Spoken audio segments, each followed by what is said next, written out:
নমস্কার বন্ধুরা, আজ নিয়ে এলাম ইলিশ মাছের হালকা ঝোল। তো দেখো কি কি উপকরণ লাগছে, স্ক্রিনে দেওয়া আছে। ইলিশ মাছ, বেগুন, আলু, লঙ্কা, কালো জিরা, গোলমরিচ ও জিরা, সরিষার তেল ও লবণ, হলুদ।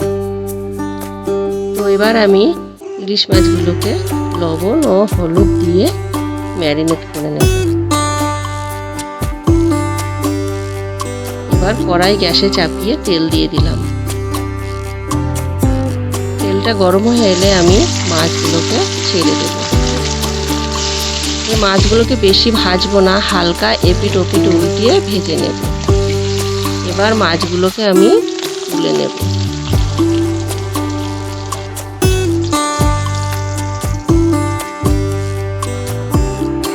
এবার ওই তেলে বেগুনগুলোকেও ভেজে নেব। বেগুনে আমি একটু লবণ ও হলুদ দিয়ে দেব। দিয়ে একটু নাড়াচাড়া করে একটু লালচে ভাব হয়ে আসলে বেগুনগুলোকে আমি তুলে নেব।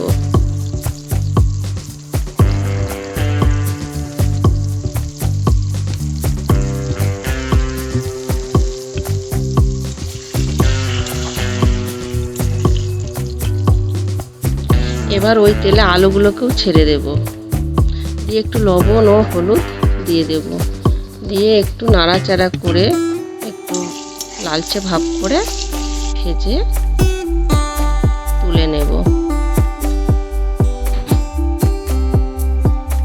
এবারে ওই তেলে কালো জিরে ফোড়ন দেব।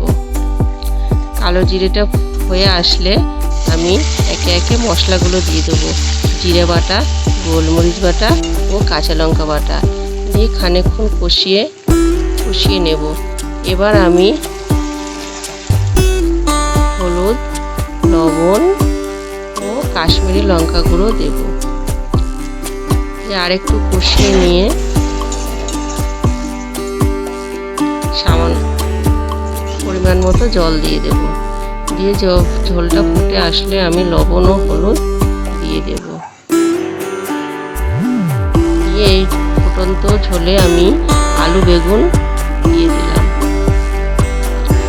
দিয়ে আমি ফুটলে টকবক করে ফুটলে আমি মাছ ভাজাগুলোকেও দিয়ে দেব।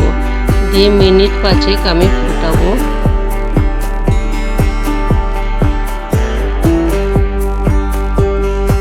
দেখো আমার মাছের ঝোলটা প্রায় হয়ে এসেছে। তো দেখো বন্ধুরা, আমার মাছের ঝোল, ইলিশ মাছের ঝোল রেডি। তো তোমাদের পছন্দ হলে